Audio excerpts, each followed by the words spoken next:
It's a beautiful day this Friday. Yes, and thank God it's Friday. It is the 12th, no, rather, the 14th day in the month of November 2025. Good morning. On behalf of the board, management, and staff of Delta Broadcasting Service, we welcome you to today's broadcast of programs. And on behalf of the crew making up Morning Ride Friday's edition, welcome you to Morning Ride, our word of information, education, and entertainment. My name is Lilivet Ugochukwu. Thank you so much for joining us this beautiful morning. We have a whole lot packed for your viewing pleasure, and I'm sure you're going to find it interesting and educative. First and foremost, we'll be going to a national celebration. We have a whole lot to celebrate today, and one, in fact two, very, very critical, very important, and interesting, I would say. All right, so on national celebration today, we have the National Pickle Day. Pickle Day, it is a kind of food and beverage. It's just like cucumber. That's what the pickle looks like. So today is the National Pickle Day. We also have the World Diabetes Day. I told you two, interestingly, this is one. The World Diabetes Day. We also have the Children's Day. Cultural, that's on cultural, we have Children's Day, but not for us. It's not for Nigeria. It's for the Indians. Yes, today is our Children's Day. And we have the International Girls' Day. International Girls' Day today. We also have the National Donor Sabbath Day, and that's on religion. We have the National DTC, that's Direct to Consumer Friday. We also have the National Family PJ Day. We have the National Seat Belt Day. You know what seat belt means? We're going to be looking at everything. We also have under health, Operating Room Nurse Day. Operating Room Nurse Day. So those are the celebrations we have this morning. And to begin, we're going to look at the World Diabetes Day, which is under health. World Diabetes Day. Now let's take a look at this day and what it entails. I'm very sure majority of you have come across the word diabetes. Yeah. Okay, so we have the National Diabetes Day today. Let's see quickly. Let's take a look at what is involved. Okay. World Diabetes Day, it's under health. Okay. It says it's a day celebrated every November 14 every year. Was first created in 1991 by the International Diabetes Foundation and the World Health Organization. Diabetes is a chronic disease where the pancreas doesn't produce enough insulin, if any at all. Okay, when the pancreas doesn't produce enough insulin. I'm very sure we'll have a doctor later on to explain that part or to go deeper what diabetes mean. It also leads to serious health conditions, and it is why we this day to spread awareness and education. So diabetes is considered to have been around 150 BC. The successful extraction and injection of insulin into humans was discovered in 1922. So comparatively, our understanding of diabetes is quite new compared to its long, arduous march through history. Now, we have types of diabetes. Like I said, we're not going to be looking at that.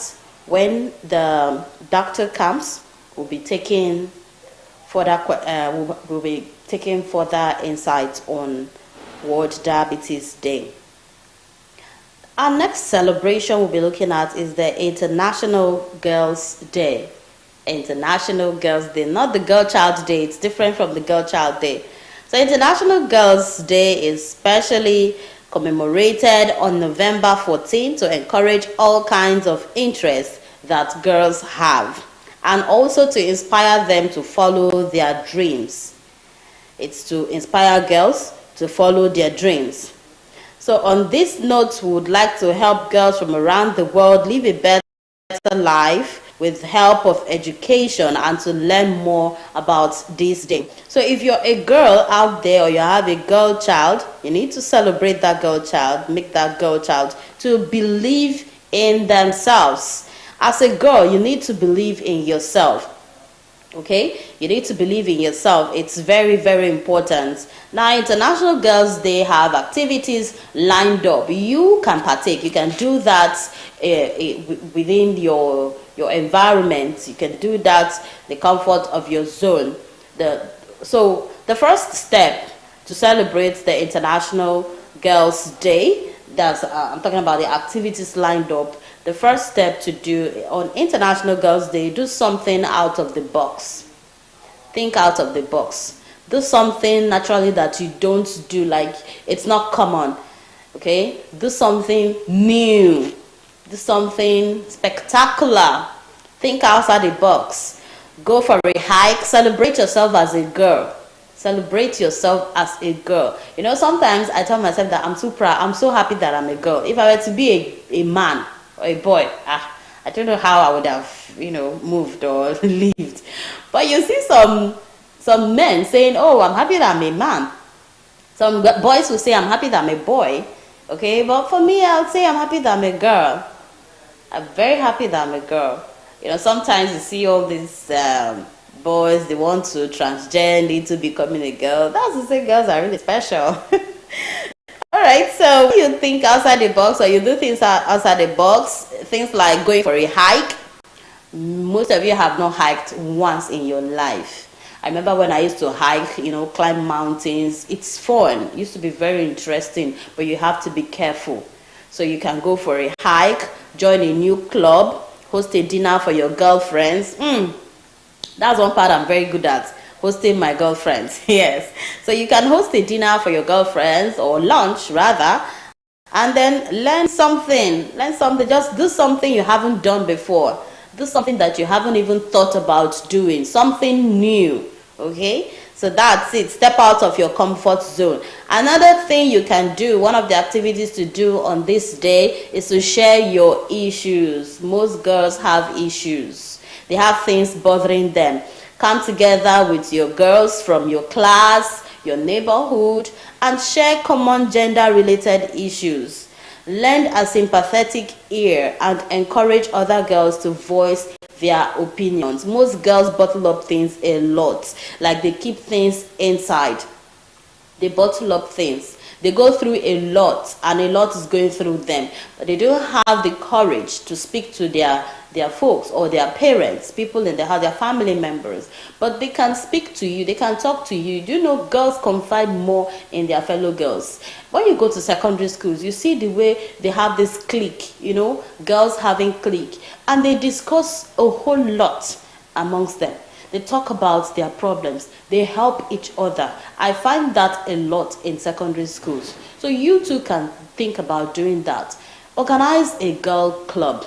Okay? Talk about things that will benefit you, the girls, that will benefit your life. Talk about the future. Talk about how you help each other. It's not just forming a clique and gossiping other girls or gossiping people or talking about things that are irrelevant. You can form a book club. You can form a fun club, where it's just girls, where you take time to talk about things bothering you, talk about your academics, talk about your relationships, talk about life in general. It helps a lot. Remember, when you speak out, you feel this peace, you feel at ease, than when you bottle up things, you don't say it out. You just keep grumbling, you keep grudges, you keep frowning your face, and in fact, it eats you. Before you know it, you begin to wrinkle. You begin to look older than your age. This is because you have a whole lot that you bottle up inside. But when you let go, just be free as a bird. Just be free. You see that when you let out that thing that has been bothering you, you feel this relief. You exhale and you feel free. So let's learn to always reach out to our fellow girls. Let's learn to lend a helping hand to our fellow girls. They need it. Now, third, another activity that you can do on this day is to help the less privileged girls. Help the less privileged girls. Reach out to the underprivileged girls. Listen to their difficulties, and if possible, donate to their well-being. There are some girls that don't have pads. When they see their first cycle, they don't have pads. You speak to these girls. You talk to them. Most times their parents don't even have the time. Their parents don't have the time to talk to these girls. Okay? What you have to do is reach out to them. In your community, in your environment, there are girls that are underprivileged. There are girls that are not they're not blessed with rich parents. Okay? And some, their parents don't even have their time. Their parents don't have their time. So you reach out to these girls. Know what they want. Speak to them. Encourage them. Where you can help, you help. When you can donate, you donate. There are some used clothes that you've not been wearing. Okay, there are some clothes you have in your box that you've not been using for a long time. There are some shoes that are almost getting spoiled because you don't use them. There are some bags that are getting cold because you don't use them. Just go into your wardrobe. Look for those things that you don't use. Take them to these underprivileged girls. You'll see they will appreciate you a lot. Imagine those girls looking up to you like their big sister, looking up to you like the mother that they never had, or the sister they never had. Imagine the impact, the positive impact you will have in the life of that girl. So as we celebrate this day, please reach out to a girl. Go out and reach out to a girl. It is the cutest thing to do. A very cute thing to do. I like visiting the orphans, the orphanage home. And when I see these girls there, my heart bleeds. My heart really bleeds because I look at them as my younger sisters. And then I want to reach out to them. So you too can organize, if you have a girl club, you can organize yourselves together, buy something, go to a girls' school or go to the orphanage. You meet the girls, you speak to them, and you help them. Especially in schools. You can go to government schools. There are some girls there that if you hear their story, you would want to even adopt them as your child.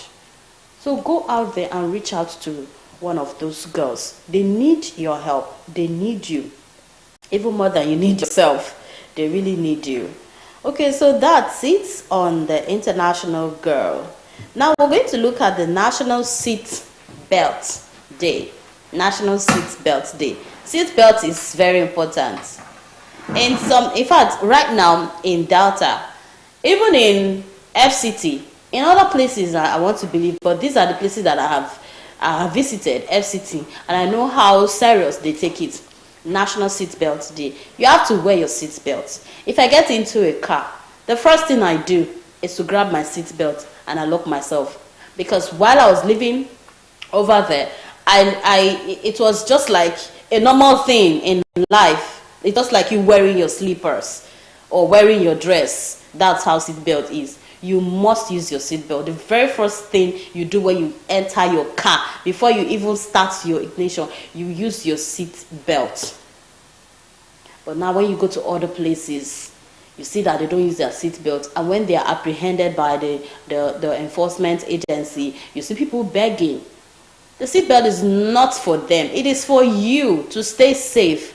And also for the other person that is driving to stay safe.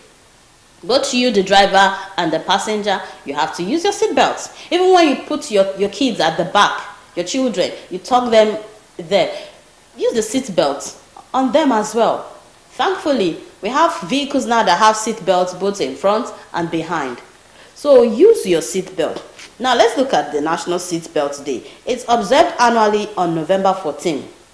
More than 46,000 people are killed in car accidents every year in the US, and an estimated 4.4 million people sustain injuries that require medical attention. Direct medical costs add up to more than $300 million. Now, using safety belts helps save lives and minimize the risk of serious injuries. It's a simple act we can all practice, whether you are a passenger or you are the driver.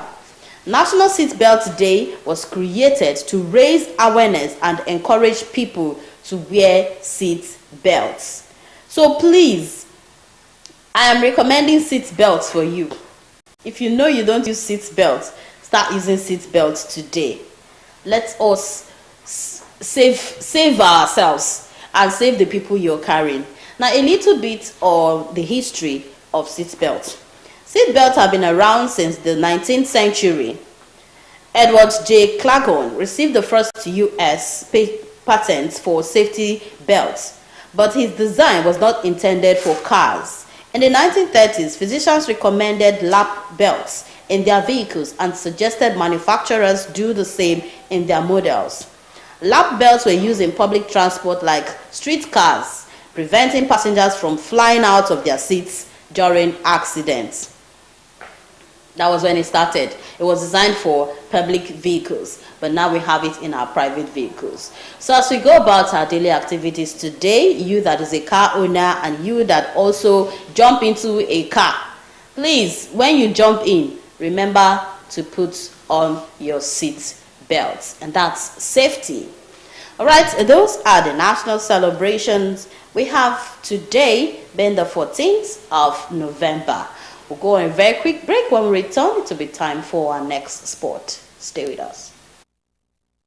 Governor Sheriff once said, "A modern Delta is not a dream, it is a vision we are actively bringing to life." When you hear of Governor Sheriff's trip to Brazil, to China, it is a testament of Governor Sheriff's commitment to bringing world-class standard infrastructural development to Delta State. For the first time in the history of Delta State, I am seeing flyover constructions, this massive and in these numbers, being constructed at the central. Hundreds of billions have been approved this year for flyover constructions, both in rural, river, and urban. And as we are here talking, I believe plans are already in progress to beginning the projects that are already approved. Even as we are here talking now, the Ughelli flyover construction is already beginning. Governor Sheriff, they deliver for all areas. Talk about sports, urban education. What about health? Now human empowerment, too many to mention. Governor Sheriff don't talk and say 2026 budget, he go prioritize capital projects, social welfare and infrastructure expansion. Governor Sheriff, governor will put the people before himself. People that will do more. Governor Sheriff, governing with excellence. Brought to you by Delta State Ministry of Information.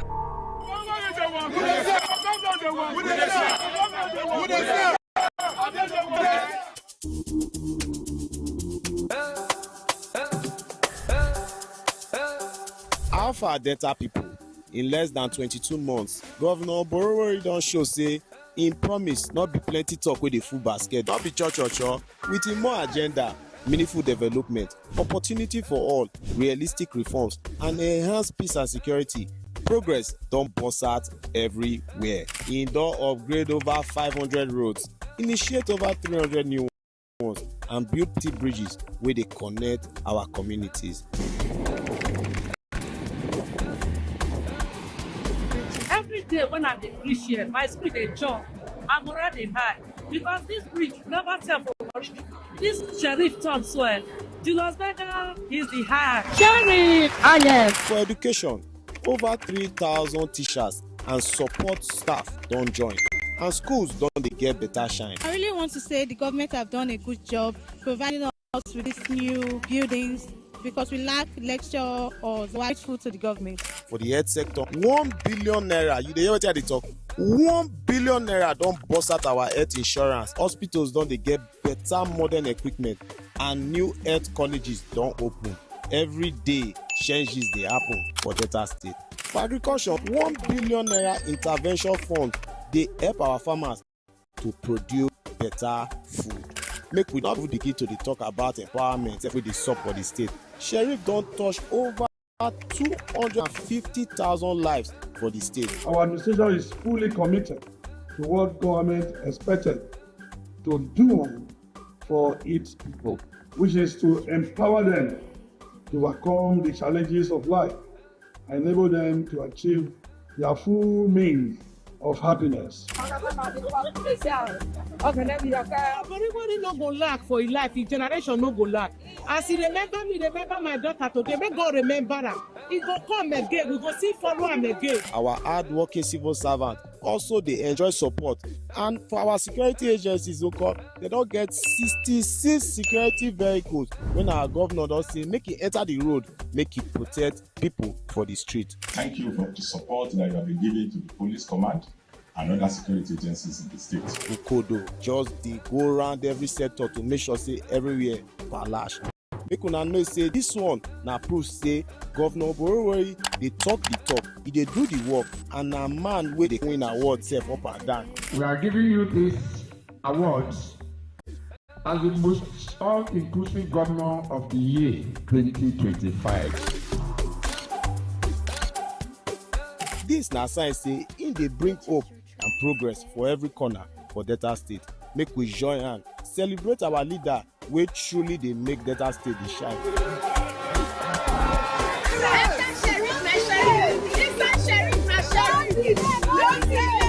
The work never finish o, we go continue to dey do more.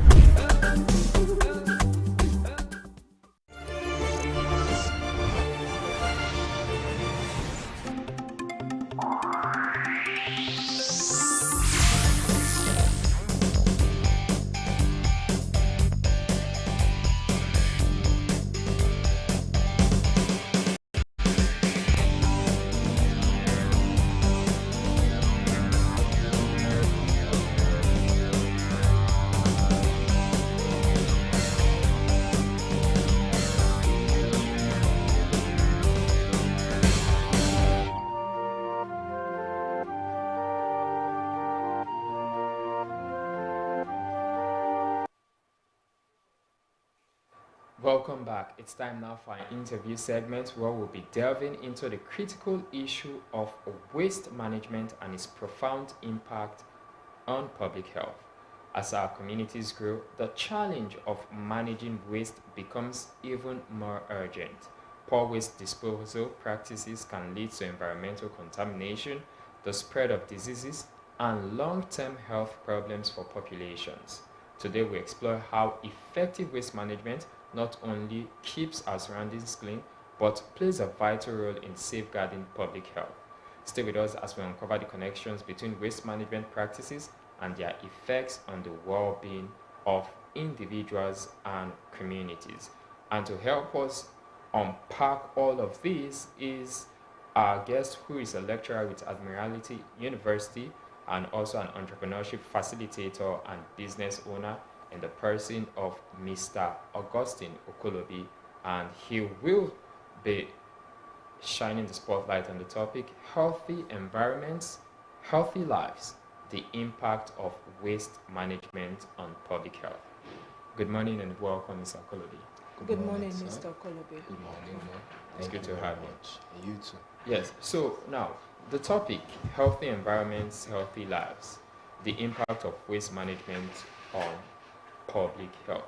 Let's start by you telling us what waste management is all about. Okay. Basically, when we talk about waste management, we are talking about proper disposal of waste, and that leads us to understanding that we have different types of waste. We have the bio waste, we have the normal plastic waste. We also have the degradable waste, like the food waste in our kitchens and all that. And if we're diving into the management of waste, most of this waste can be recycled. And so that is why the management of waste is very important, because recycling them, they can come to use or be useful to us in different aspects. For example, most of our kitchen waste, which are degradable easily, they can be converted to bio waste. And this biogas, for example, and this biogas can be used to power our electricity, give us light. It can also be used to power our cooking energy like gas. Then when we talk about the plastic waste is having a lot of challenge because it does not degrade easily. That means it stays over time. And that plastic waste, we can also recycle it by using it for several alternatives. For example, your plastic bottles, you can cut them short and use them for your brushes, to hold your brush in your, or put your brush in your bedrooms and toilets and other useful items. So some of your plastic plates or bowls, you can use them to preserve foods and other items. So what we are just talking about when we talk about a proper waste disposable system or management, we are talking about how you dispose your waste. Now, if you notice in our homes generally, we have one dustbin or trash can for everything. You want to throw away paper, you throw it inside that trash can. You want to throw away food, you throw it inside the same trash can. You want to dispose plastic inside that trash can. So when we talk about proper waste management, we're trying to tell individuals, citizens, to actually adapt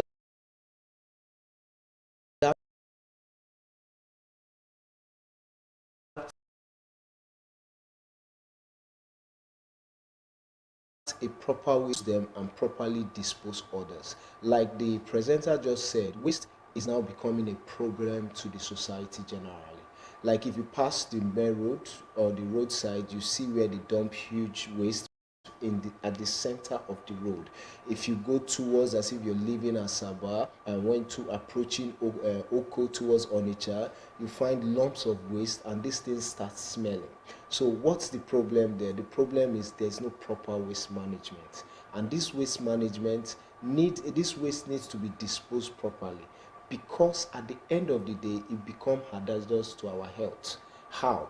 You can't stay in a place where you have polluted air and you don't fall ill. You can't stay in an environment where you have excess dirt and you feel comfortable. So proper waste management system can simply be defined or said to be a proper way to dispose your waste. And also, you notice what's happening, a lot of individuals in their homes, they no longer have or registered with the registered disposing companies. You see some people wait at night, they throw waste on the main road, they throw waste in their environment, and this can lead to diseases such as cholera outbreak, which is not healthy for humanity. So why we're talking about this proper waste disposable system is that so that we can adopt it in our homes, not because we want to, because it is necessary. Another aspect we talk about, you can see the global warming today. You can see if you step out of the house, you feel hot. These are also implications of improper disposable waste. Why do I say so? For example, you see everywhere pure water sachet nylon is littered. You see bottled water littered everywhere. These wastes are not degradable, and these wastes have their effect on climate negatively. And if you notice the whole world presently, everybody is charging and battling the present climate change, because we are now seeing the effect on us, and we need to devise a means not just to tackle it. And by tackling it, we have to start by adopting a proper waste disposable system. Thank you. Okay, now you talked about, you've explained elaborately. You did not just define what waste management is. It's all about you. Explain. Yeah. Okay, it's over. I'm even tempted to call you a teacher, not just a lecturer. Exactly. But now you mentioned some categories of waste. You talk about the bio waste, yes, plastic waste, yes, and degradable waste. And you also mentioned that you inferred that there should be different trashing methods for each of them. Yes. So can you shed more light on what bio waste is all about, okay, so that someone will know what you are classifying as bio waste? I think plastic waste is a no-brainer. Yes. Then degradable waste. So let us know the different categories, explain them, and how we can properly trash them. Okay, I think when we talk about bio waste, we are talking about waste that can actually degrade and become turned into biogas. For example, if you've noticed, Even the average human being, you sitting here, your fat is actually a bio-waste. Exactly. Your food, when they degrade, degrading means decay, get spoiled. They emit this biogas. Now, if you go to civilized cities or civilized nations, you find out that a lot of them have a central sewage system, not like we that have a sockaway where your excrete go to. Now, these soccerways we have at our homes, if innovatively and properly used, the waste we're dumping there can be cooked and converted to our biogas. So why I call them bio-waste is the gases that emit from this waste, even our dustbin, whenever you go close, if you're very vigilant about the dustbin, you find out you start seeing some emissions. They are not fully clear, but it's like smoke, steam coming from that place. Those are biological process going on there. That means that place, a degradation is taking place there. And that degradation actually is wasting, because in places where we have good technology, good systems to trap and cap these biogases, it can also be used for energy system, cooking energy, fueling energy, and for light energy. Now, like we said here, why do we need this energy system? You could see we are facing high cost of cooking gas, high cost of petrol, and so on. So if we have good technology, which most countries are adapting to, our bio-waste, such as, or degradable waste, such as our remnant foods, our excrete, can now be converted to energy of different kind for us.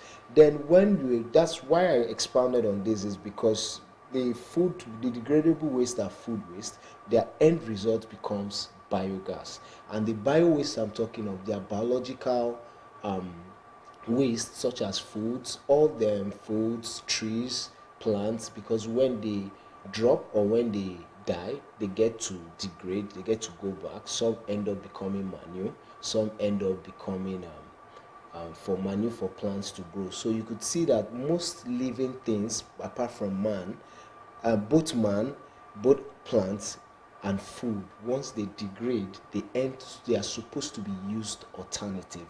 But because of the level of understanding here, we call them waste. Nothing any longer is wasted then. If you see these, what do they call these people? The scavengers, iron benders, the plastic hustlers now. You could see that we are even having companies or young ones designing waste management systems. They are now collecting plastics. They are now collecting irons, aluminium. And if you check what's happening, because they now sell it to companies who can actually recycle them into a different product. If you check some product you buy in plastics or in metal, you find out they will tell you recycled. The reason why is these things can function for us. Anything can be waste. With time, these are your tables, these are your chairs, they will get bad, you get new ones. But instead of tossing them off, these woods, they can come handy in future. Then when we talk about having different waste bin, I already threw light on that, but I would like to do the same again. Now, for example, you know, dirt is a messy thing in the house, and that's why if you notice, you on your own, you have a waste bin in your kitchen, you have a waste bin in your room, you have a waste bin either in your sitting room or at the corridor. The reason is, if you were to throw the kitchen waste, like your food waste, the vegetable, maybe spoiled food, in the waste bin in your room or the restroom, you won't be able to stay there, right? Even if you leave it for a while in the kitchen, the smell becomes irritating. But what we found out is, or why we're throwing this light is, most people don't even care how they dispose their waste. And not only because in the house, outside the house, because those waste in your house, you take them out. If you pass some neighborhood, some street, you find liters of nylon, liters of food waste. This is because in the house, they just have one bin system, or in the compound, so they throw everything in the bin, and at the end of the day, they go to dispose it in the central bin.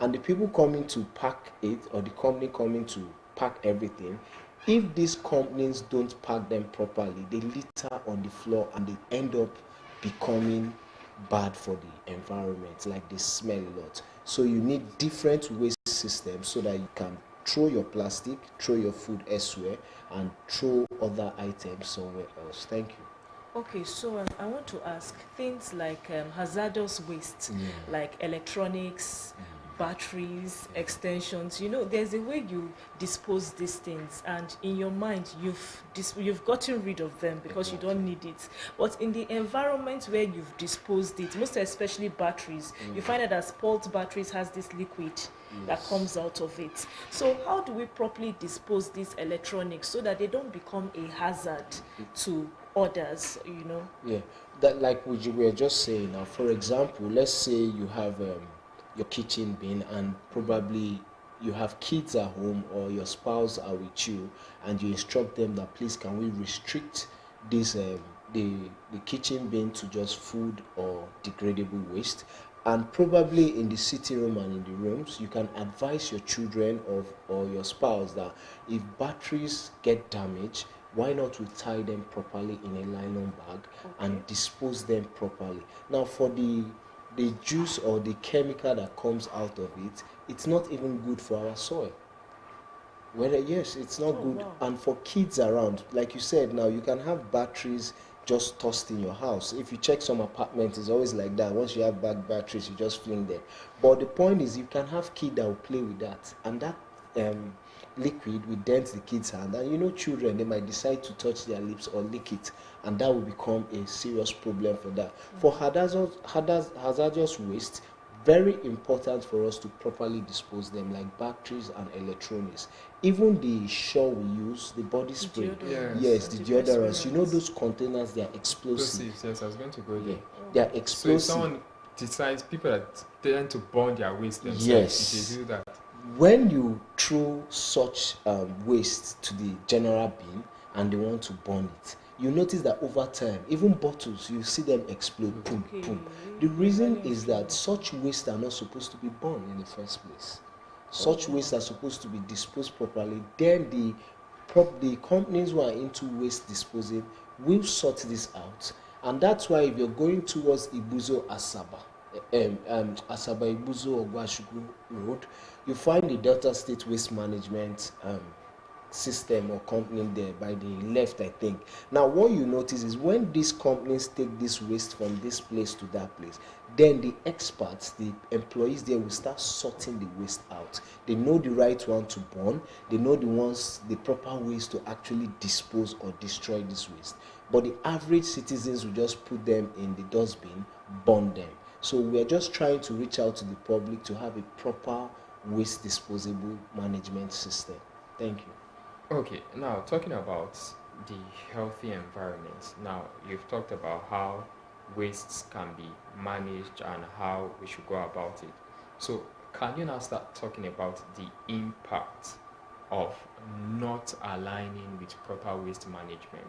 Because some persons can feel like, it's not just waste. Why are you speaking so much English? So you expect me to sort this?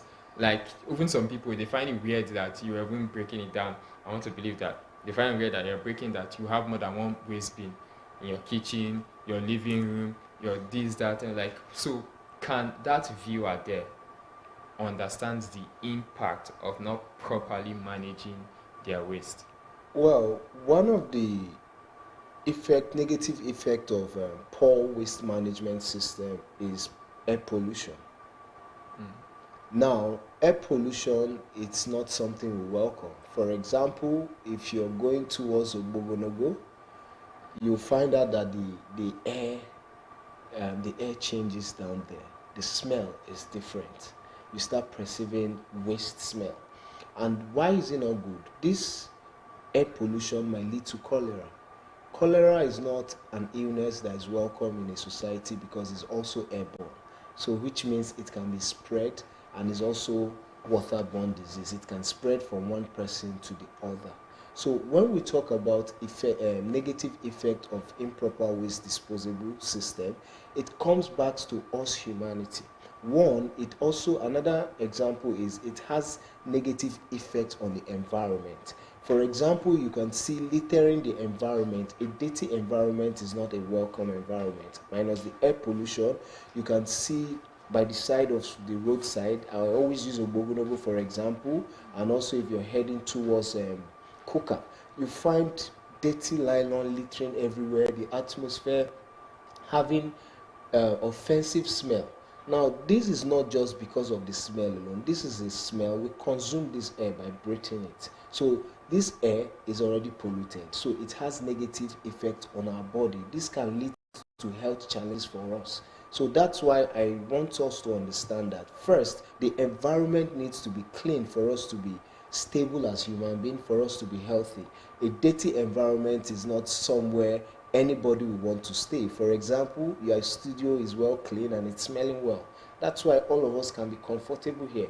The same can be applicable to our homes and our environment. The reason why is for you to be healthy, your environment needs to be healthy also. Thank you. Okay, so looking at waste management in relation to public health, what are some of the effective strategies that one can use in enforcing that, in enforcing or in making sure that people keep their environment clean? Well, when we talk about keeping our environment clean, everybody, all hands must be on deck. And why we're saying all hands must be on deck is the fact that your health is your wealth. You've heard of that quote? Mm-hmm. Now, it's a personal responsibility thing, and we start from homes. Families in the society makes up every part of the government, the communities, the society. So first and foremost, the responsibility mentality is one of the most important aspects. When we raise our children or we spend time with our spouse or our family members, our friends, the practice has to be personal because people learn from seeing. You must take it upon yourself first to always abide by staying in a proper environment. For example, if you drink water, either sachet or bottle, you should have the proper practice of properly disposing it. You don't just fling such thing out of your car windows or throw it on the street floor. That's very essential. It must start from us first as individuals because it's our responsibility. If you fall ill, you'll be the one to treat yourself. If your kids are ill, you'll be the one to spend that money. So the practice first is personal. Secondly, I think organizations and individuals, organizations and other parastatals should look into it. For example, I'm from Admiralty University of Nigeria. What we do, we already have a community service learning course. Okay. And during this, our community learning courses, we always make sure that students identify problems and challenges. Now, for the past 5 years, we've started this program. We've done this is our 5th year, we've done 2 proper waste disposable systems.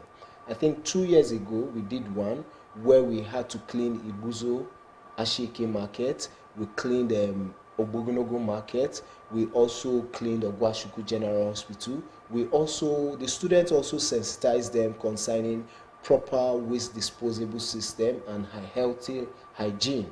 And we donated cleaning equipment like dustbins, brooms, mop, and cleaning agencies to them. That's our own contribution to pushing proper waste management system and healthy environment. Even this year also, we have a program which we are concluding today. We are also doing the same thing also.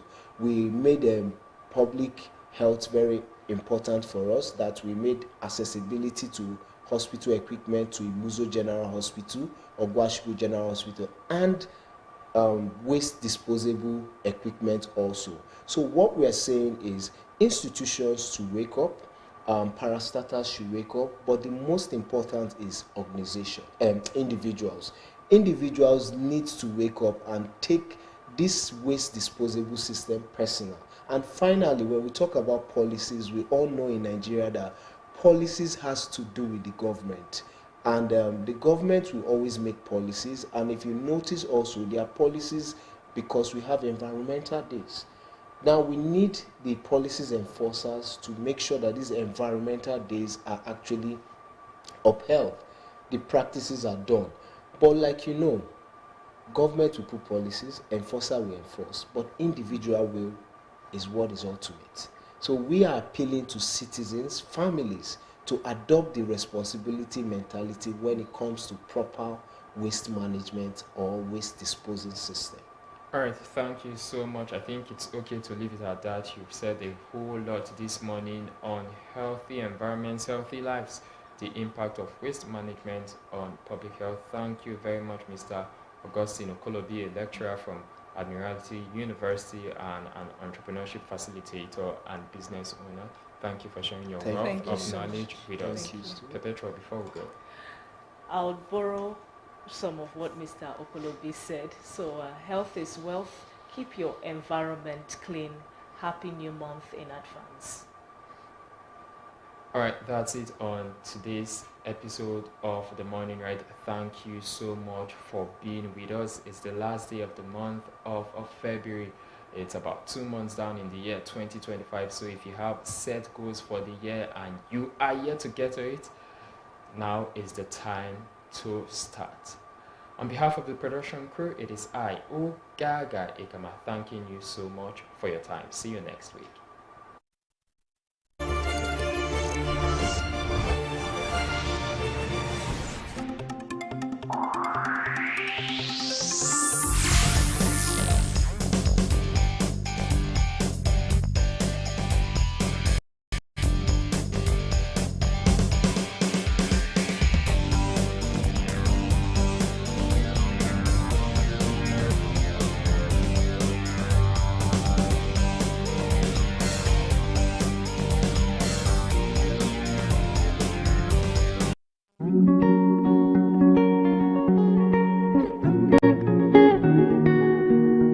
Brought to you by Ministry of Information.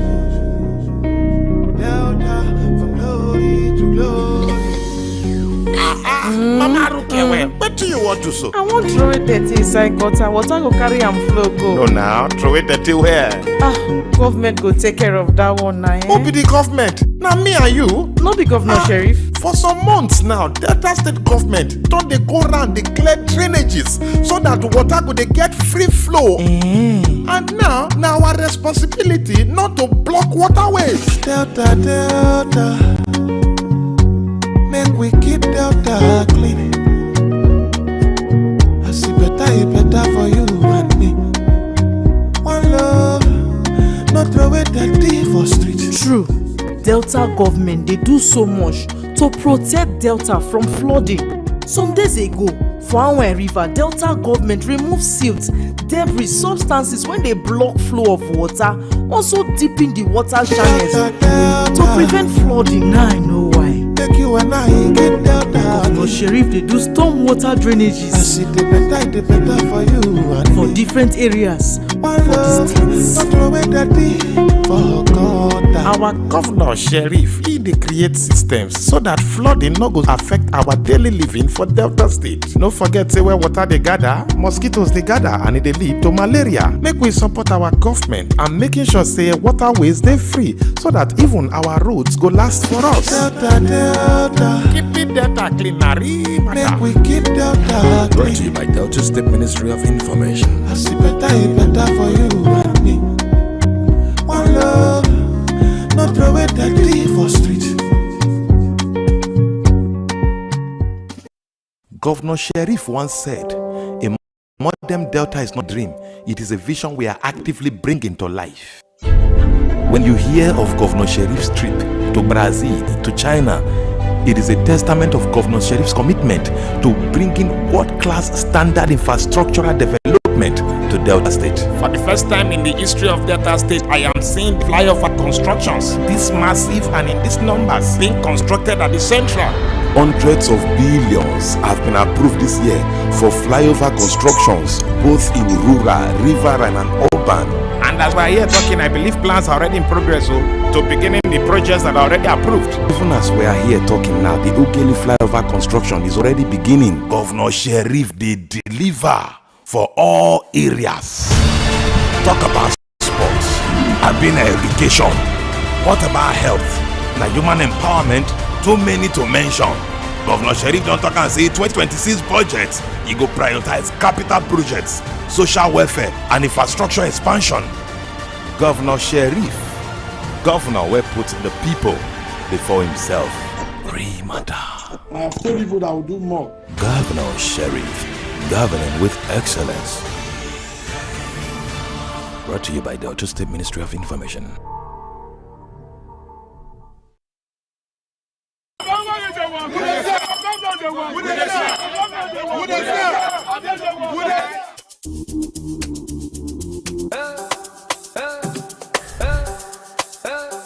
Alpha Delta people, in less than 22 months, Governor Borowori don show say im promise not be plenty talk wey dey full basket, not be cho with im more agenda, meaningful development, opportunity for all, realistic reforms and enhanced peace and security.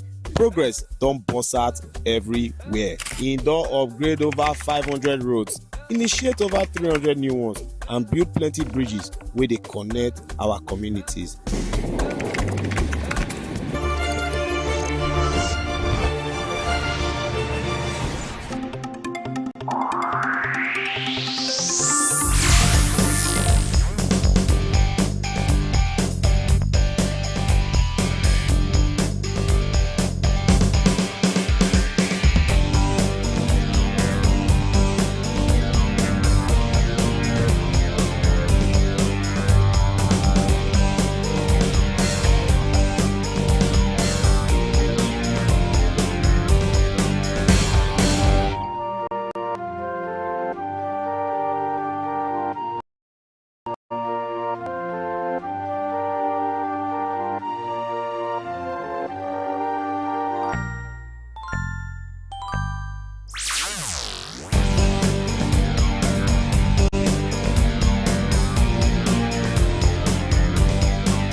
Welcome back and still on Morning Ride, Friday's edition.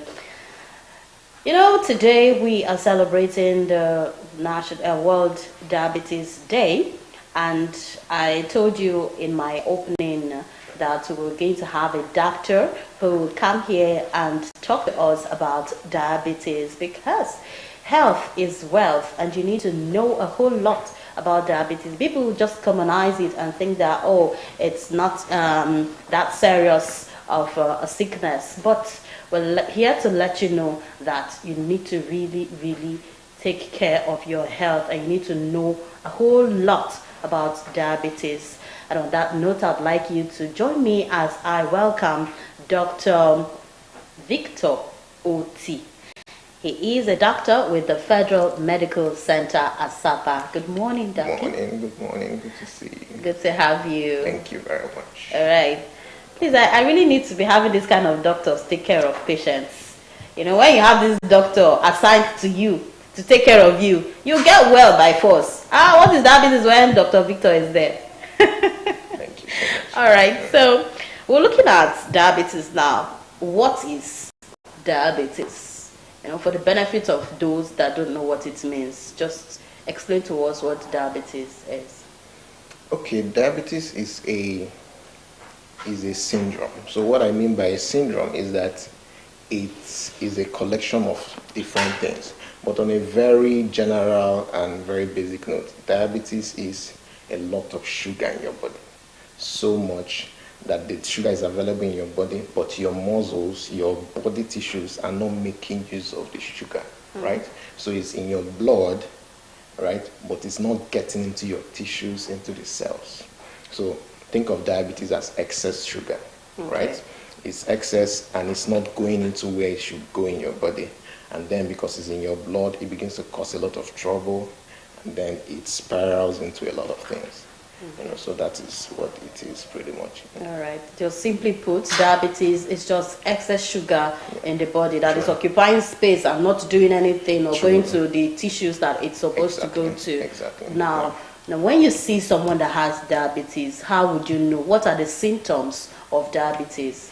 Okay, there are a lot of symptoms, but usually the diagnosis of diabetes is made out of exclusion, when you rule out a lot of things. But basically, we have a lot of symptoms, like the person will get easily thirsty, the person will go to ease himself a lot more, the person can lose weight, and there's several other factors, And diabetes sometimes is not diagnosed until it gets to its very serious later stages, and so that person can begin to progress into some very severe forms of diabetes where his wounds cannot heal, right? And when he's having pain, and it can progress to several heart defects and a lot of that, even affecting the kidney, But the best way to make a diagnosis of diabetes is to get checked out, right? Is to get checked out. Usually people we diagnose diabetes, we stumble upon the diagnosis, when someone presents to the clinic and then you begin to run your tests, you now find out that the person is diabetic, So the best way is to just make a diagnosis, to take a test for diabetes. Okay. And like some other sicknesses, does diabetes have types? If yes, what are the types of diabetes we have? Okay, there are several types of diabetes. There is a type 1, there is a type 2. The type 1 is usually, they call it the juvenile kind, usually common amongst children. It can be found in adults, and its own scenario is different. There is a type 2, which is the most common one. There is gestational diabetes, which you see amongst pregnant women, There is also diabetes insipidus, which is another kind of one. So there are different kinds of, diabetes, all right, and it can present in different forms. So these diabetes types that you just mentioned, which is the serious one? Which would you say is more dangerous to health? Okay. That has gone beyond managing. Every one of them can be managed. Oh, okay. Right. Okay, every one fine. of them can be managed and taken care of. Okay. You see, but diabetes type 2, which is the most common one, which is the one adults have to deal with, is very serious because sometimes it is subtle and it begins to progress, keeps progressing till you stumble upon the diagnosis, until the symptoms get really severe. So I'll say that diabetes type 2 is the most serious because of its subtle form of progression. Yeah. Diabetes type 2 is the most serious. So what happens? So what is the risk factor now? That is what's the risk factor for developing diabetes type 2? Okay, several risk factors abound. One of which is lifestyle. Sedentary lifestyle. You're not going around, inactivity, obesity, right? Fats, or your diet. And then it also has a hereditary component. What that means is that if it is in your gene, it's in your gene, right? There are people, not every obese is diabetic, right? So there is a genetic component, there's a dietary component, there's a lifestyle component, and there's an environmental component to the type 2 diabetes. Okay. Well, so far so good. We are getting there. But is it something that someone needs to be scared of? Like, if not treated, does it actually kill? Yes, diabetes is serious. Diabetes is serious. You should not be scared, interested. You should be very interested. Diabetes can progress into very severe forms, and the problem of diabetes is that it can lead to other things that just put you at a bad place, at a bad position health-wise. Okay. So it is important that if you are seeing signs, right, you should go to hospital and you should get a glucose test, and know what is going on with your body with regards to your sugar level. It's important. It's serious. Okay. So what complications? Because you talked about it gives rise to other kinds of sicknesses. Now, what complications can arise if diabetes is not properly managed? treated. It's a lot. It can affect your heart. It can have some coronary complications, and where you can have a myocardial infarction where your heart begins to have issues. Okay, It just affects your heart. That's what happens. You know, think of it as a part of your heart not getting enough blood supply, and then it shuts down. Can affect the brain. It can have a diabetes affects the brain? Yes, it does. It does. People can have strokes, and their transient ischemic brain disease, or their transient disease, is as a result of diabetes, right? So it can cause stroke. It can cause. It can affect your heart. It can affect your kidney. It can affect your eyes, what we call diabetic retinopathy. It can affect a lot of things. Several people, when they walk, you find that when you walk, you can't walk for a long time, because when you walk, your leg begins to pain you. Some of this is from, it can be as a result of arthritis or something like that, but some of them is as a result of the effects of diabetes on your vessels and your nerves. So it can really, it's really serious. It's getting scary. You said we shouldn't get scared, but we should get interested. Okay, so that's the same. Diabetes can affect the legs, not arthritis. Yes. Or they work together. Because I know that arthritis affects the legs. Yes, arthritis affects the bones and the joints, and extremities and the legs most commonly. Okay, so that's to say diabetes actually gave rise to arthritis? No, not necessarily. I want to know. Not necessarily. Okay, so what diabetes does is that because of its sequelae of progression, it can affect your blood vessels, and your blood vessels are unable to supply blood to where it should go. So if it's unable to supply blood to the extremities, your foot, your toes, and all of that, those muscles are starved of blood, of glucose, of energy, and they begin to react, and you have that pain. It can also affect your nerves, right? So your nerves are unable to transmit impulses, receive and send impulses. You see that, and that will give rise to the issues with your extremities, your hands. That is why sometimes you see when people have severe forms of diabetes, they have wounds on their legs, and it cannot heal, right? Because all that is supposed to supply the component that's supposed to facilitate the healing are not getting there, you see, because of the effect of diabetes on the vessels and the nerves. So that's different from arthritis. Arthritis is a bone issue. Okay. You know, pretty much it affects your bone, and then it spirals into that. It's its own cascade. You know. So, but I mean, they're all serious. Yes, they're all serious. Now let's talk about the eyes. You said diabetes can affect the eyes. In what way? Does it cause total blindness or blurry vision, or what exactly does it do to the eye? Okay, because of the nerve supply to the eye. You know, because diabetes is affecting all the vessels, it's affecting all the nerves. It affects the nerve that we call the optic nerve that supplies your eye. So when it does that, it can present with different things. It can present with blurry vision, it can present with pain, it can present with cloudiness, you know. But that is not to say that if you're having that, it's because of diabetes, right? Okay. That is why it's important that you go in, see an ophthalmologist and get it checked out. Okay. Now, you talked about type 1 diabetes and type 2 diabetes. Now, how is type 1 diabetes different from type 2 diabetes? Okay. All right. So in type 1, what happens in type 1 is that somehow your body begins to fight the cells that produce insulin. So what is insulin? Insulin is the hormone or the substance in your body that takes sugar from your blood into your muscles. So, but somehow your body begins to fight the cells that produce insulin. So it's autoimmune, and it destroys it, and your body can no longer produce insulin. But type 2 is that you have insulin, right? You have insulin. Insulin is being produced, but your cells that are supposed to receive the insulin are insensitive to insulin.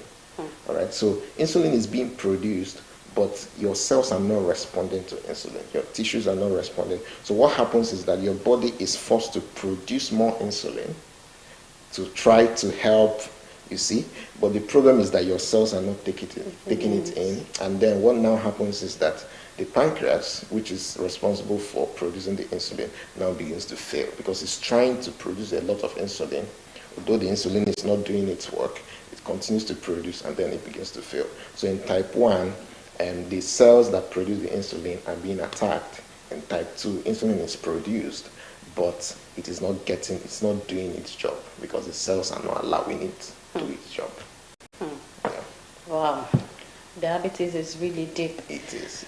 So what treatments now would you say or would you recommend? What are the treatment options for the type 1 diabetes? Okay, you see, they are different, but they are around the same things, the same issues of insulin and sugar and all of that.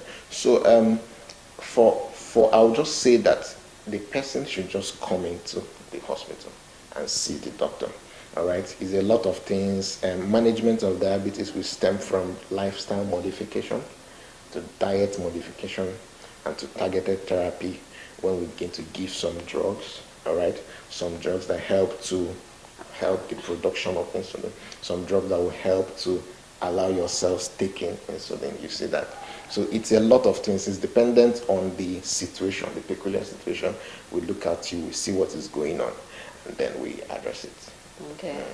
So as we celebrate the World Diabetes Day today, we have a theme, I suppose. Yeah. So what is the theme for this year's celebration? Okay, this year's celebration, the theme is diabetes across all ages, right? Across all ages. So we are looking at, how diabetes affects people across all ages, and it's important for everybody, to be informed on this subject and to know their state. All right. So if you're listening to us this morning, this is your cue to get into a clinic and ask questions, talk to a doctor about it, and get tested.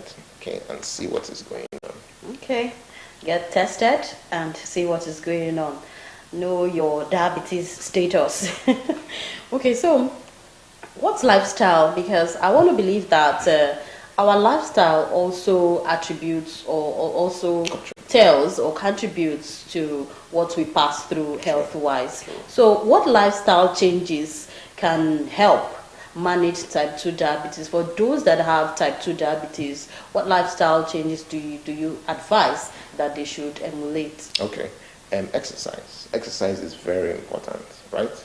Exercise helps your muscles to be able to take in, to be able to more sensitive to insulin. So exercise. If you are the kind that sits on your chair all day, sitting on your computer, or the kind that likes a soft life, that is also good, but try to engage more physical activity.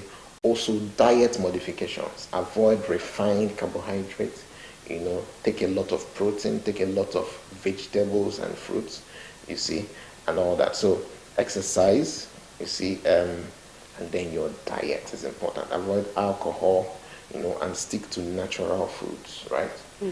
Stick to natural food. Reduce intake of carbohydrates, reduce intake of packaged foods, all of this refined stuff, and just stick to fruits, vegetables, whole proteins, and maybe natural carbohydrates here and there.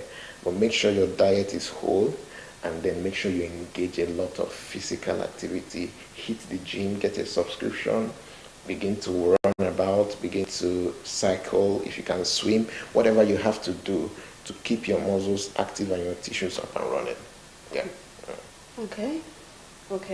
Regular exercise. And a good diet. True. Yeah, that's all we need. Okay. True. Now you talked about gestational diabetes, and you said it occurs more in pregnant women. Yes. Yeah. Does it go away after pregnancy? Sometimes it does, but sometimes it does not. Sometimes it can also spiral to what we call eclampsia, which is also very serious. It occurs around the 24th week to 26th, 27th week, but basically, it's important that a pregnant woman should go to the hospital, see the doctor, and they run all these tests, and then they can now take it from there, look at it from there. Okay. Well, this is not to get our pregnant women scared. No, surely. But it can be managed. And good thing you said some goes away after pregnancy. Yeah. Okay, now, you talked about exercise. Now, let's talk about food. What are diabetes-friendly foods that you would advise one can take, like those suffering from diabetes? What are the kind of food they can take? Okay. And they should avoid as well. Okay. I would advise you to try to avoid anything refined. Try to avoid carbonated food, packed foods, it's a lot. I don't want to call brands, but try to avoid it. Stick to fruits, vegetables, things that can decay, things that are organic, right? Things that can be worked on by bacteria, Don't just buy things that are packed and canned. Then if you are eating rice, you don't have to, sometimes you're advised to avoid it, But if you must, you must, don't take a lot of it, and then you have to augment it with a lot of fruits and vegetables. You see, there is a lot I can mention or not mention, but what I would say is stick to vegetables, fruits, protein, and that is it pretty much. Okay. Now I know about insulin, a little bit, okay? But now I want to just ask, how does it work? How does insulin work? And what are the different types we have? Because I think I overheard somebody sometime who said he has diabetes and he was giving insulin to always administer to himself. So tell us more about that insulin stuff. Okay, so insulin, so when people have that diabetes, either when the cells are not producing enough or when the cells are producing and the body is not taking it in. While we manage them, there are some drugs we give, and some of them is insulin, a physical and artificial form of the natural analog that is produced by the body. All right, so they come in different brand names, So, and then if you notice, people that have diabetes, sometimes they are given those things and they inject it. Some of them inject it on their skin and all of those things. So how it works, usually sometimes when people, because they are diabetic, because their sugar levels are the sugar levels are in a precarious position, they can spiral when they can have a high sugar level in their blood, and there are times when they can have a very low sugar level in their blood. So in those times, especially when they are very hypoglycemic, when the sugar level in their blood goes really down, and that is bad. It is bad that your sugar level goes bad because your brain makes use of glucose. Yes. Your brain makes use of glucose. Your muscles can find a way around it by producing their sugar from some other ways, but your brain works with glucose. So it is important that the glucose level in your blood is good, it's appropriate for your brain. So what happens is that in those kinds of times, patients are now given those medications, and they have to administer the insulin. You see, but I'm also being very careful because it's not a general rule for everybody. This is very tailored to the specific patient needs. Okay, so depending on the position where the person is in his disease progression and what we aim to achieve, we now know what to administer. Sometimes we don't give insulin; we give other forms of, of drugs that help to do some other things. So yeah, sometimes patients have to take insulin themselves. Okay, all right. So now there are some myths and misconceptions about diabetes. So I'm going to run them one after the other, and then you throw more light on it. Now, people say only overweight people get type 2 diabetes. Is that true? Is that true or false? No, it's false. Oh? It's false. Okay. It's false. Okay. It's a risk factor, But that does not mean that it's only for them. Okay. Yeah. Okay. All right. So, if you have diabetes, you can't eat sugar. That's what some persons say. If you have diabetes, you can't eat sugar. Like you are banned totally from eating sugar. You know, we have sugar. We have refined sugar, but we have sugar in our foods, right? We have sugar in our foods. You can, but you really have to watch it. There is a very strict control over it. So I don't want to say here that you totally stay away. Because I mean, you find it in everything we, you know, even in our fruits, we have fructose, which is some form of sugar. You see that? So you don't stay away totally, but there is a very strict restriction to what you can take in. And well, some persons say those sugar we find in our fruits and there's this dates that they are natural sugar and they are good for the body. Yes. Even overdose of it is not bad. Is that true? Yeah, well. Overdose of dates. Of dates. Yes. Who am I to come against God's question? You see, but in all of this, especially since sugar cane as well. I have a feeling you like sugar cane. Oh yeah. All right. So well, in situations like that, especially for someone that is diabetic, it's important to apply caution. Even in the natural things that God has given us, you see that it's important to also apply caution. But yeah, like I said, you can't avoid sugar. Yeah, you find it in everything, many things. Yeah. All right. Thank you for that. Well, some people say insulin cures diabetes. Is it true? Does it cure diabetes or it manages diabetes? Most times it's a management. Usually diabetes, we manage it long term. Okay. All right. Another myth says type 2 diabetes is mild. It's not mild. It's just subtle in its progression. You see, unlike other forms, you see that it's more subtle. Okay. It's more subtle. Many people don't know they have it, right? So not necessarily that it's mild, it's just that it's subtle in its progression. Okay. All right. And so another myth says only old people get type 2 diabetes. Is that true? No. So children there's been reports that people from 25 years have also come down with type 2 diabetes. You know, remember that there is a genetic disposition. So especially for someone who is predisposed to that, and then the person worsens the situation by living wrongly, eating wrongly, and several other things, it can exacerbate the progression of type 2 diabetes. So it's not restricted to old people. Okay. Yeah. Now, they say you can stop medication once sugar level normalizes. Like someone that has diabetes and the sugar level normalizes, the person can stop medication. Is that true? No. You are advised to take your medication regularly, show up in the hospitals, you know, because you may think it's beyond sugar level, yes. Right? It's beyond the sugar level dynamic, right? So even when it's normalized, you keep taking and then keep relating with your endocrinologist to see. Yeah. Okay. Well, some people fear that diabetes is contagious. Is it? No, contagious. It's not. You know, when you see someone that has diabetes, you run away from the person. No, it's not. Okay, you just said it's not contagious. It's not contagious. Yeah. Okay. It's not. Well, eating too much fruit causes diabetes. Okay, you just answered that. And you talked about different types of diabetes. Is it all types of diabetes that needs insulin? No, not necessarily. Not necessarily. Right? But all of them have something to do with the availability of sugar and all of that. But not necessarily all of them are treated by insulin shots. Okay.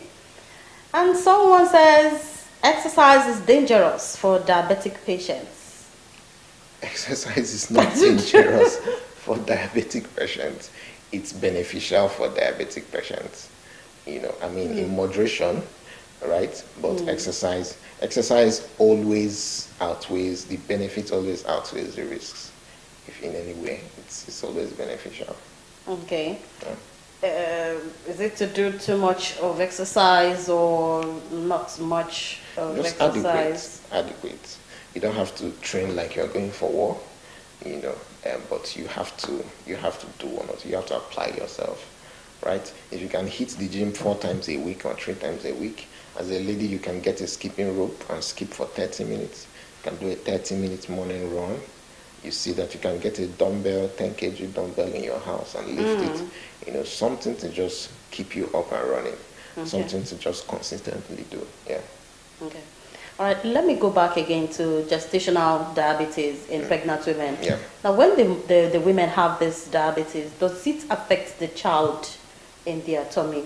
Does it affect the baby? No. Well, what you know, when diabetes, when someone has diabetes, it can now exacerbate, lead to complications, and the complications can now have widespread effects. So when gestational diabetes gets serious and progresses, preeclampsia, eclampsia, it can affect the baby in the long run. You see that in several. It can even lead to stillbirth. You see that, and all that. So it can spiral into a lot of things. You see that, yeah. So it has potential in the long run to affect the child. The child. Yeah. Okay. All right. I think I have touched everywhere. Except there are other parts you think I haven't touched that you want to let us know. Not necessarily. Well, it's important that you know about your sugar levels. Yeah. Several of us have never taken that test.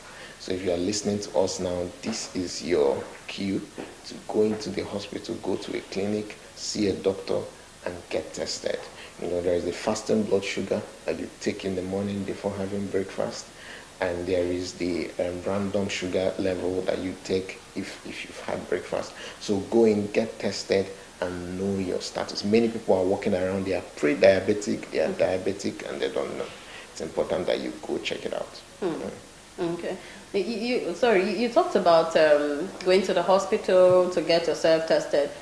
Is there no kit you can have in your house to check your status yourself? Yes, check your blood level yourself. There are kits that you can just take, and they won't even necessarily require that you see. But why it's important to go to the hospital is what comes after your test. Okay. You see, so you will have someone to give you professional advice. You have someone to tell you what to do, what to keep doing, and what not to do. Okay. You see that, so it's important that you go see a clinician for that. Okay. Yeah. Thank you so much, Dr. So Victor Thank you Oti. for having me. Thank you. See, he has told us everything and more that we need to know about diabetes. And so as we celebrate the World Diabetes Day today, make sure you go to the hospital and get tested. And also, for the myth that has been going round saying that diabetes is contagious, you just heard from him that diabetes is not contagious. Okay, so stop avoiding people and stop the stigmatization. Don't avoid people that have diabetes. You cannot contact it. It's not like it's not like hepatitis B that you can easily contact, and it's not like HIV that you can contact when you have blood interaction with the person. So don't fear, don't be scared. The only thing you should be scared about is, is your sugar level high? Have you gone to the hospital to get yourself tested? Do you have the kit at home so you can check every now and then? Okay, it's very important to know your status. So diabetes is not contagious at all. It is not an infection that you can easily get. And also you need to check what you eat.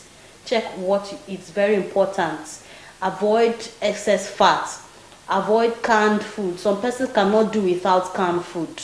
They want to take canned food every now and then. Avoid it. Okay, avoid excess sugar. You can take the natural sugar, like the doctor rightly said. Natural sugar is good, but even though it is good, too much of everything is bad. You cannot say, okay, date is natural, sugarcane is natural, and then you want to eat a whole truckload of it. Too much of everything is bad. Then regular exercise. You need to exercise regularly. It's very important. Like I don't even understand why someone will wake up in the morning and not do the little indoor exercise in the confine of your room. Even in your bedroom there are little indoor exercises that you can engage in. So do those exercises and live a healthy life. So I am urging you to go out there now, as you have heard, go out there right now to the clinic and get yourself tested. Say no to diabetes and live a healthy life. Once again, I would like to say thank you so much, Dr. Victor Oti. It's a pleasure having you here today. Thank you so much. Thank you. Okay, so we'll drop that now. We'll go on a quick break. When we return, it will be time to look at our dailies. Let's see what story is making rounds.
Governor Sheriff once said, a modern Delta is not a dream, it is a vision we are actively bringing to life.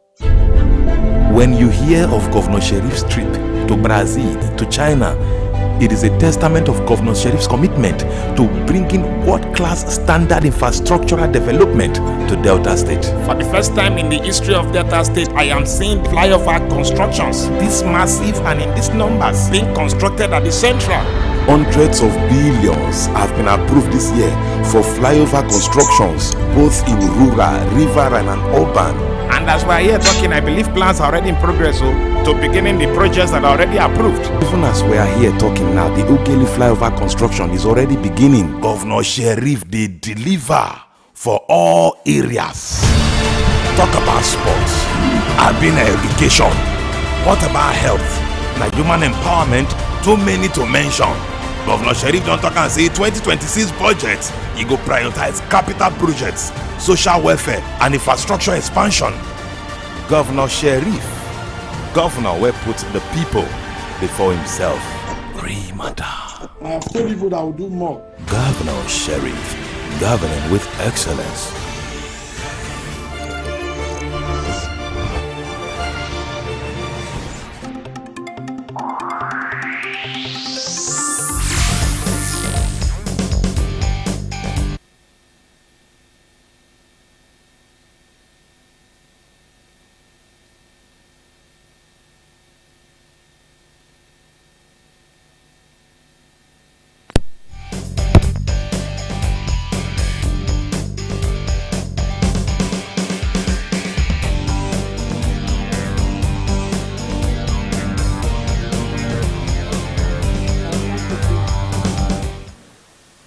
You're welcome back, and still on Friday's edition of Morning Ride. It's time to look at our papers. Let's see what the dailies have for us this morning. First, we're going to begin with the Daily Independent paper. And the head story says inflation seen easing to 16.29%, but tight policy to remain.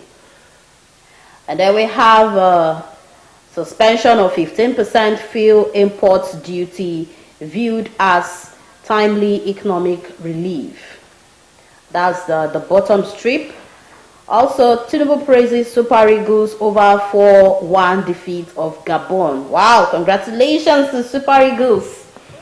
And then the top stream, we have ADC slams Tinubu over 1.15 trillion naira loan, alleges physical recklessness. BOT confidence PDP convention can hold cities legal clearance. Okay, cites legal clearance. Senate backs bill to ban recruitment of minors into armed forces. Probes stamp duty, revenue generation, utilization. Okay, Senate backs bill to ban recruitment of minors into armed forces. We're building a confident judiciary, says NJI administrator. Details on page 7. On page 29, I have great respect for the armed forces, says Wike.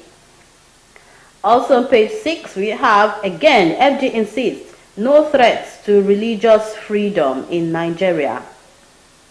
Stakeholders move to end Accord party tussle, suspend rival faction. That's it on the Daily Independent. Our next paper is the Daily Trust. Daily Trust has PDP convention. Delegates arrive in Ibadan amid calls for caretaker committee. How I've managed diabetes for 20 years, 75-year-old man says. Reps ask WAEC to suspend CBT for 2026 exams. Nigerians inch closer to 2026 World Cup tickets. Marketers welcome suspension of 15% fuel import levy.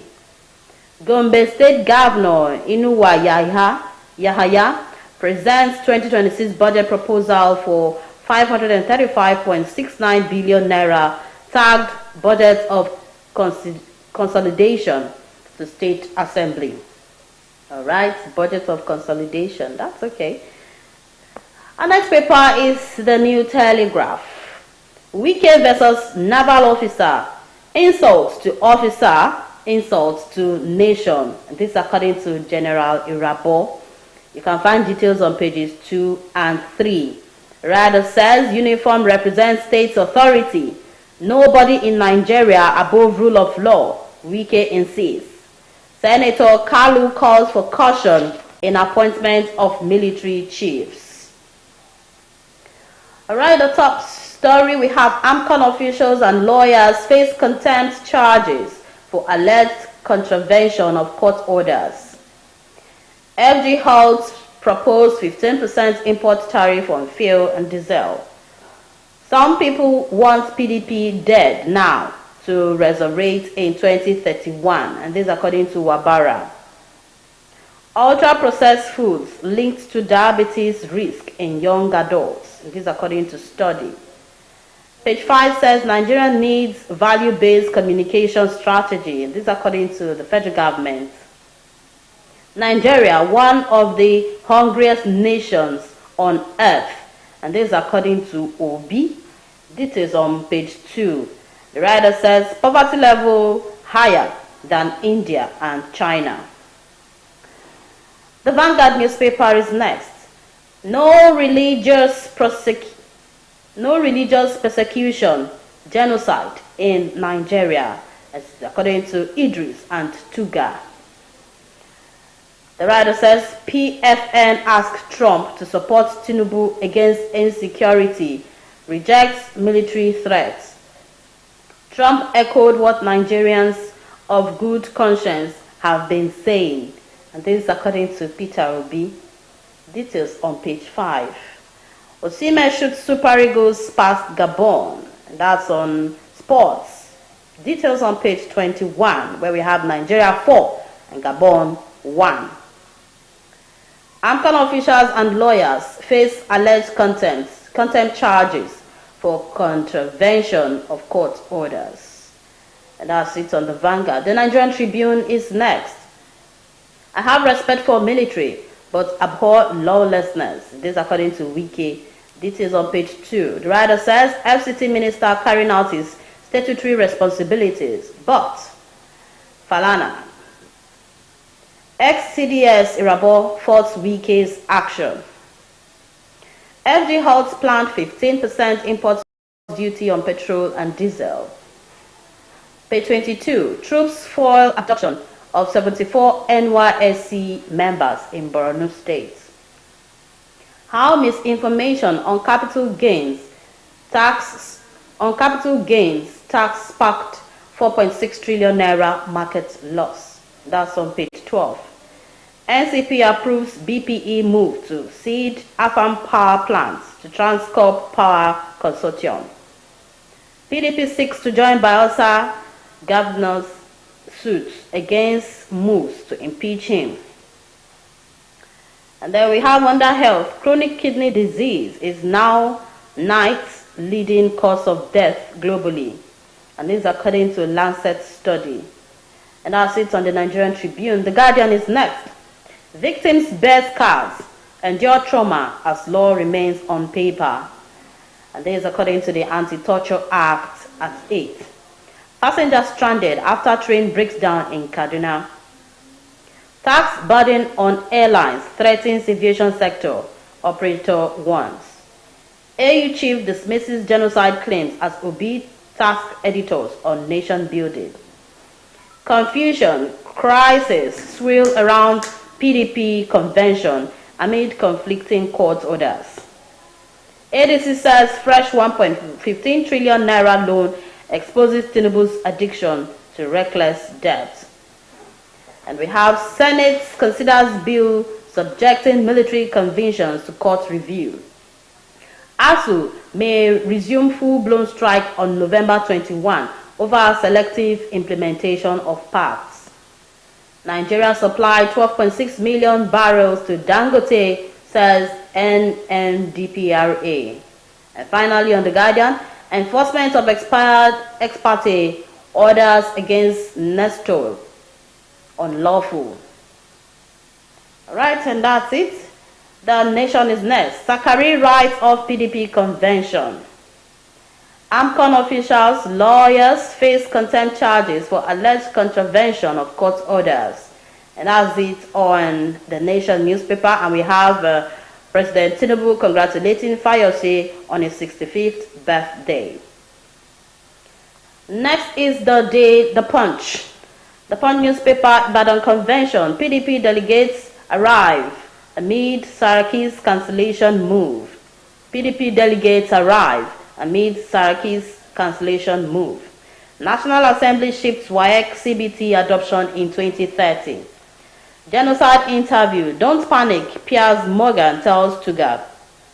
Airlines reject fresh $11.50 NRS fee. Tinubu shifts 15% fuel import duty to first quarter 2026. And finally, the Daily Sun. Nigeria at critical juncture. This is according to Obi. Says he's not desperate to be president. Confusion continues over PDP convention. Rider says weakest function declares convention in Ibadan illegal. Mere social gathering. No stopping it unless. That's according to Ubara. We want to know unless what? Saraki calls for appointment of caretaker. We are studying court rulings on convention. This is according to INEC. And finally, conflicting judgments, orders, not judicial failure, says NJI. And we also have mixed reaction as FD suspends 15% import duty on petrol. Multiple charges suffocating domestic airlines. That's on page 23. On page 25, GHL, AMCON officials, lawyers, others face contempt for misleading court. While Wike accuses military of intimidation, alleges election rigging plots by Burutai in 2019. The writer says Obasanjo, Danjuma, called to resolve land issues in past. You can find the details on page 26. And that is it on our dailies this morning. You can grab any of the papers to peruse further. We have lots of interesting stories on all the papers we have today. And on that note, we have come to the end of Morning Ride Friday's edition. We want to sincerely appreciate you for riding with us this beautiful day. On behalf of the crew making up Morning Ride Friday's edition, we say go check yourself, get yourself tested for diabetes, check your blood sugar, live a healthy life, exercise regularly, and stay healthy. My name is Lilibet Ugochukwu, wishing you a fruitful weekend. God bless you. Bye.